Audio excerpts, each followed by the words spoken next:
Welcome to Mr. Hutchings History, where the past comes alive. Let's dive into today's story. Welcome to Deep Dive. Today, we're going to dive into a really pivotal year in the life of Malcolm X. That last year after his break from the Nation of Islam, you shared a podcast episode with us that really digs into this often overlooked period. And it's fascinating stuff. I think most of us know Malcolm X for his powerful speeches, his image as this incredible orator, but this deep dive is about uncovering what was really happening in his mind.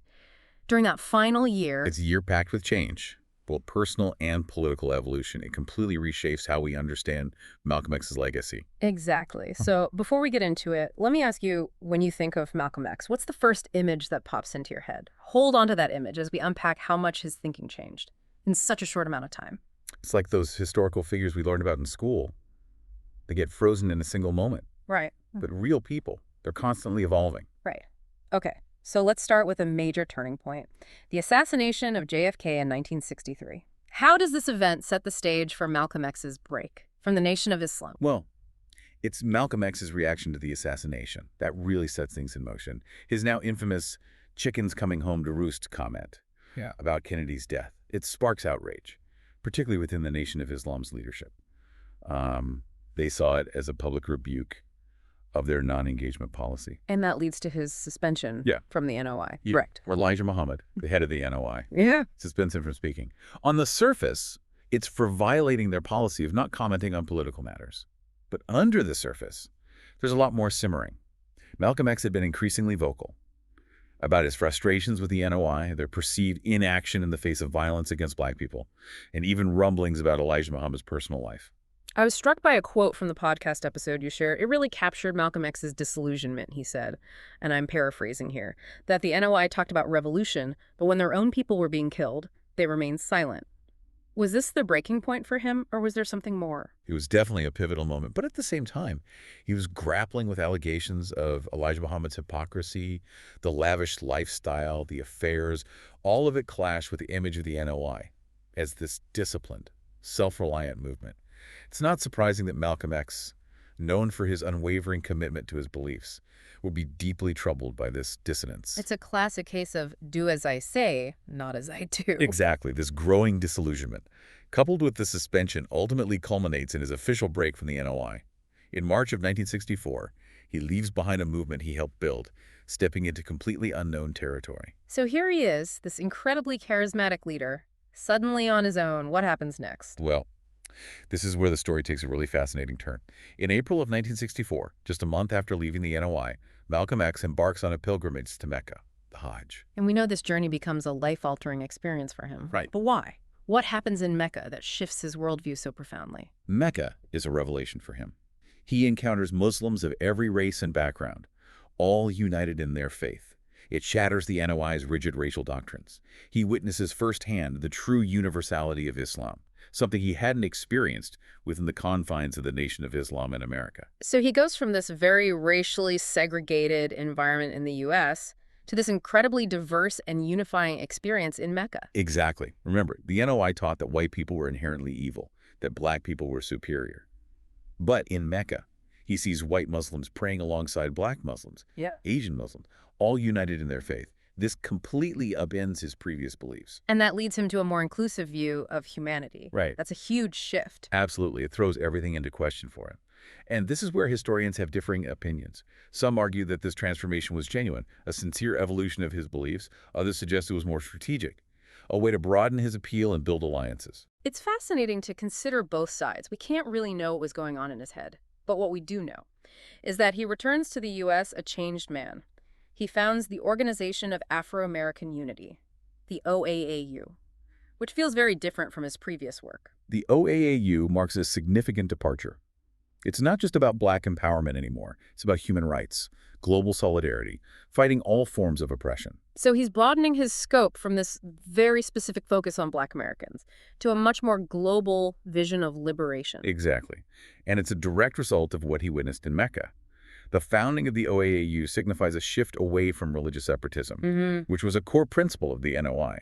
His approach becomes much more secular, inclusive, He even draws inspiration from anti-colonial movements in Africa. The podcast episode you shared highlighted that the OAAU wasn't just about theoretical solidarity. They were committed to specific action. Right. Promoting political, social, and economic independence for African Americans, unifying people of African descent worldwide.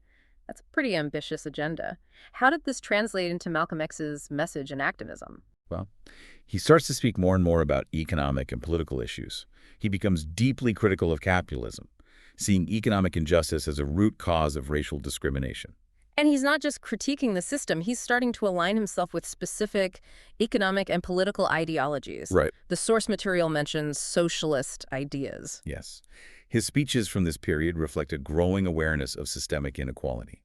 He begins to echo the language of socialism, emphasizing the need for economic justice alongside racial justice. This puts him more in line with thinkers like W.E.B. Du Bois, who saw the fight for racial equality as inseparable from the fight for economic equality. So while we still associate Malcolm X with that powerful, fiery rhetoric, with calls for self-defense, he's also becoming this nuanced thinker on issues of economic inequality.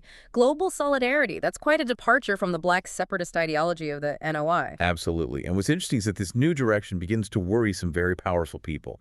His message starts to resonate with the leftist politics of the time. He's openly criticizing U.S. foreign policy, particularly the war in Vietnam. So, by connecting the struggles of Black Americans to global issues, by aligning himself with socialist ideas, he's becoming a much bigger threat to the establishment. Exactly. His growing influence, coupled with this increasingly radical message, puts a target on his back.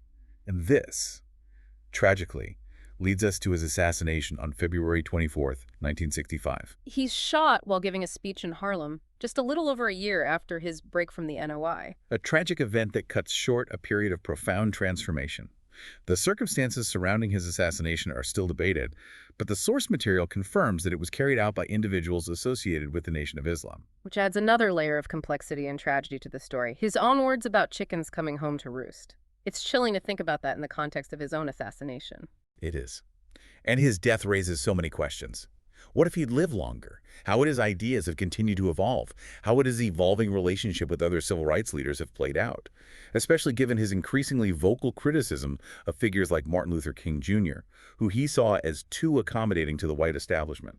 It makes you think about all the potential that was lost, the paths not taken. But despite his life being cut short, he left behind so much. He did.